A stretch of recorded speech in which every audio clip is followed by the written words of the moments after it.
Hello guys, welcome sa aking YouTube channel ulit. Ngayon naman guys, dahil may spare ako na compressor. Refrigeration compressor ito guys.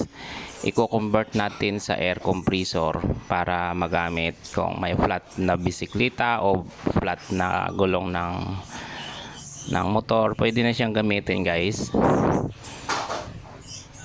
Ayan guys, ito yung compressor. Kukunik lang natin to, yung dalawang wire supply. Yan, connect muna natin yan.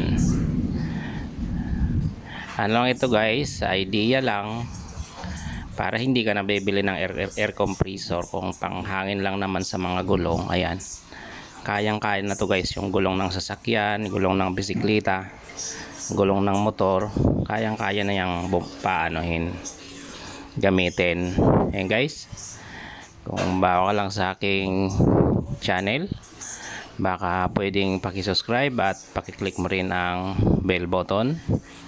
Malaking tulong na sa akin yan guys. Ayan guys, nakunik ko na yan. I-connecta pa natin yan para makaano siya ng supply.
Ayan guys, i-connect din natin yung hose.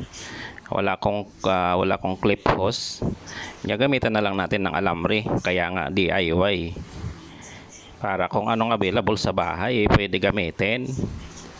Ayan siya guys. Ayan.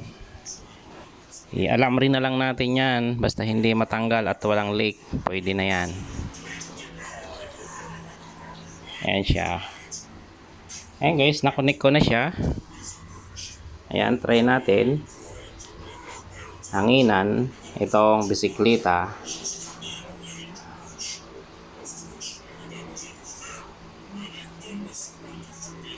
Ayun, okay na guys. Ayan, nakapaghangin na tayo. Nakapaghangin na tayo ng bicycle.